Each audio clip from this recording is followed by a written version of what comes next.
जम्मू में लगातार हो रहे आतंकी हमले पर खुफिया सूत्रों के हवाले से बड़ा पर्दाफाश हुआ है।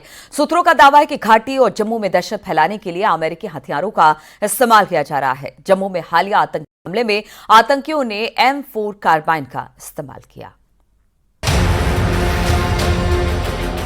जम्मू कश्मीर में घुसपैठ कर रहे पाकिस्तानी आतंकियों के पास अमेरिकी हथियार मौजूद है। ये वही हथियार है जिन्हें अमेरिकी सैनिक 2021 में अफगानिस्तान में छोड़ गए थे। अब ये अमेरिकी हथियार पाकिस्तान के आतंकी संगठनों के हाथ लग चुके हैं। पाकिस्तानी सेना ने अफगानिस्तान की सत्ता पर काबिज तालिबान से इन हथियारों की डील की और उन्हें पाकिस्तान में मौजूद हर आतंकी संगठन तक पहुंचा दिया। अब इन्हीं अमेरिकी हथियारों की मदद से पाकिस्तान जम्मू कश्मीर में दहशत और आतंक का पुराना दौर वापस लाने की कोशिश में जुटा हुआ है। तालिबान के हाथ लगे अमेरिकी हथियार पाकिस्तान के जरिए 2022 से ही कश्मीर तक पहुंचने लगे थे, जिसमें सबसे ज्यादा M4 कार्बाइन राइफल है, जो इन दिनों जम्मू कश्मीर में मारे जा रहे आतंकियों के पास से बरामद हो रही है। पाकिस्तान आतंकी जम्मू कश्मीर में सेना पर हमला करने के लिए M4 कार्बाइन का इस्तेमाल कर रहे हैं और इसी हथियार से वो सेना के काफिले पर पहली फायरिंग करते हैं।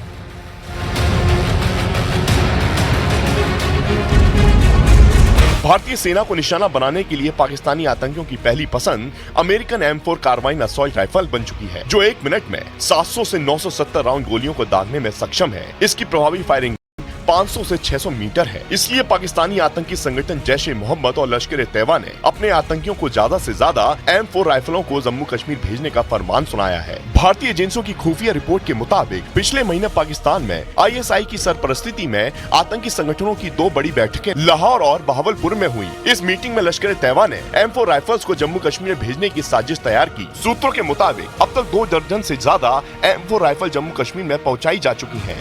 स्टील की गोलियां दागने की ताकत रखने वाली M4 राइफल से आतंकियों ने 2017 में जम्मू कश्मीर में पहला हमला किया था।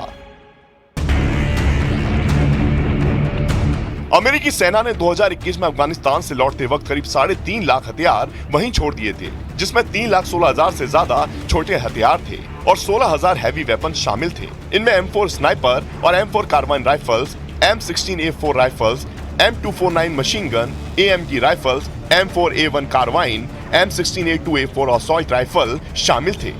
तभी आशंका जताई गई थी कि आतंकी संगठन इन हथियारों का गलत इस्तेमाल कर सकते हैं। इसके साथ ही अमेरिकी सेना ने 1.5 लाख से ज्यादा कारतूस और 42,000 नाइट विजन कैमरा भी छोड़ दिए थे। तालिबान ने इन हथियारों को बेचकर खूब कमाई की। M4 राइफल को $2,400 में बेचा गया और AK-47 की कीमत $130 रखी गई, जबकि नाइट विजन कैमरा $500 से $1,000 में बेचा गया।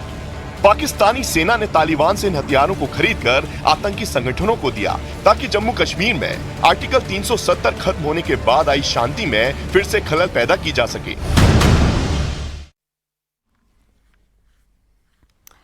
और नैनीताल सिर्फ झील झरने ही नहीं बल्कि ऐतिहासिक इमारतों के लिए भी जाना जाता है। कई भवन ऐतिहासिक हैं, तो यहाँ का पोस्ट ऑफिस भी काफी पुराना है, लेकिन अब इस पर शिफ्टिंग का संकट है।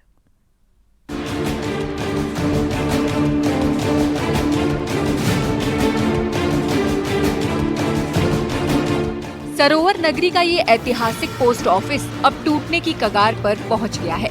सौंदर्यीकरण के साथ सड़क के चौड़ीकरण की वजह से ऐसा हो रहा है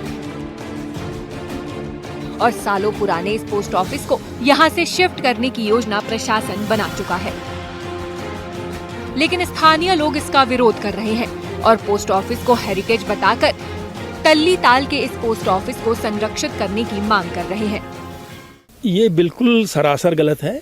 वो एक हेरिटेज बिल्डिंग है 1883 की, और उसको हटाने का प्रयास एक बार पहले भी किया जा चुका है, करीब 15-20 साल पहले।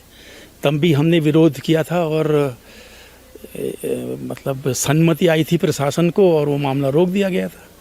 नैनीताल को अब इन्होंने सिर्फ होटल, माल रोड और पार्किंग तक। और ये जो डाकखाना है, जब सिर्फ हम संचार का एकमात्र साधन जब डाक सेवा होती थी, तब से ये जुड़ा है। कोई भी सभ्य देश या सभ्य समाज अपनी धरोहरों को सजा के रखता है, संभाल के रखता है, लेकिन ये हमारे शहर को तो ऐसा लगता है कि प्रशासन को जो मर्जी आता है वो कर देता है। प्रशासन नैनीताल शहर के सौंदर्यीकरण के साथ नैनीताल की सड़कों का चौड़ीकरण कर रहा है। पर्यटकों को जाम से बचाया जा सके, इसके लिए इस पोस्ट ऑफिस को बस स्टैंड के ऊपर शिफ्ट करने की योजना है। जो नया बस अड्डा और उसके आगे पोस्ट ऑफिस का एरिया है, यदि पोस्ट ऑफिस को शिफ्ट करने पर भारत सरकार से सहमति बनती है, जिसके अभी वर्तमान में प्रयास किए जा रहे हैं, तो ये जो एरिया है ये हमें आगे उपलब्ध होगा। इससे भवाली रोड की जो एंट्री है उसको भी चौड़ा किया जा सकेगा। अन्य सड़कों के जो प्रवेश बिंदु हैं जहां पर नैरो एंट्री बनती है उसको भी चौड़ा कर सकते हैं। बहरहाल चिट्ठी के दौरे से अब हम ईमेल, व्हाट्सएप के दौर में जरूर पहुंच गए हैं, लेकिन पुराने पोस्ट ऑफिस से लोगों की भावनाएं जुड़ी हुई हैं, इसीलिए इसकी शिफ्टिंग का विरोध हो रहा है। न्यूज़ 18 के लिए नैनीताल से वीरेंद्र बिष्ट की रिपोर्ट।